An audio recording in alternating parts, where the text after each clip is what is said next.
stebėdami prieš tai buvusius plaukimus labai aiškiai matėm, kad kairė pusė lošia ir ten visi ženklai rodė, kad kairė yra daugiau vėjo, prieš tai plaukimą grinai kairė laimėjo. Su startu irgi visos komandos mąstė lygiai taip pat, visos norėjo startuoti prie pino, dėl to taip ir gavosi, kad ten visi susigrūdo. Tai mes tai pamatėm, nusprendėm, kad yra galimybė pervažiuoti visus su greičiu, kadangi prieš tai 2 plaukimų mūsų startai nežibėjo, tai šį startą norėjom startuoti, taip jau top ant to laiko. Ir gavosi, kad laikėm savo pagrindinį konkurentą, kas yra slovėnai. Tai padarėme jam keletą vendų ir bandėm vėlgi saugoti tą kairę pusę, ko pasekoje paleidom japonus su būtent kanadiečiais. Ir gavosi, kad truputį užsižaidėm 2 keli vendai ir mes užstrigom taip pat kaip slovėnai. Tai tada pradėjom bėgti už tos kairės pusės, bet truputį per vėlai.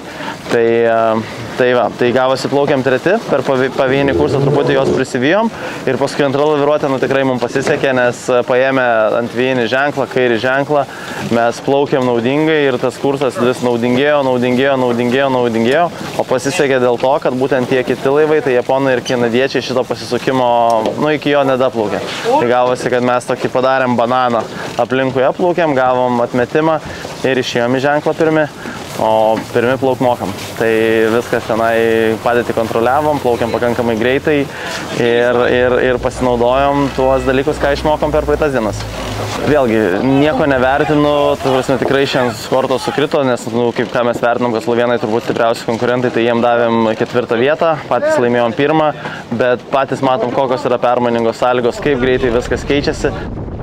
Aišku, neatsipalaiduojam, nes per startą, galbūt po starto nebuvom pirmi, nebuvom tobuliausiai, bet ką padarė Raimundo rankelė jautri, tai išvairavo ir šiaip nelabai net pastebėjau pačios eigos plaukimo, nes kai sukiesi labai visada kažką be sustojimo darai, dirbi, tai nelabai yra laiko stebėti plaukimą. Tai tiesiog pamatai prie pirmo ženklo, kad esi pirmas, pasidžiaugi ir vėl nusivalai prakaitą ir judi į priekį. Suki. Tai nuo pat pradžių laikėm slovėnus kaip stipriausią komandą, tai po starto, ką dar spėjau akies kampučių pastebėti, kad slovėnus laikėm, japonai ir kita komanda truputėlį buvo paleisti į šoną, laikėm slovėnus, ko pasekoje tapom 3, bet sakau, po to pavyko visą tai atsikapoti tą visą, kaip pasakyti, iš 3 vietos į 1.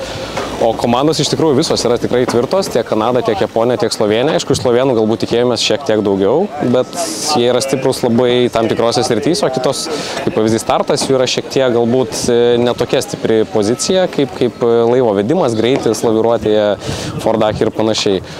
O japonam ko gero sunkiau yra dėl to, kad jie nėra turėję treniruočių nuo part valandos, berods vakar užvakarė treniravosi, tai jam šitas laivas yra šviežias, naujas ir galimai nepažįstamas. Kanadiečiai yra iš tikrųjų stiprus. Tai labai sunku kažkas spręs po pirmos dienos, nes liko dar daug, to labiau paskutinę dieną vėl taškai dvigubinsis.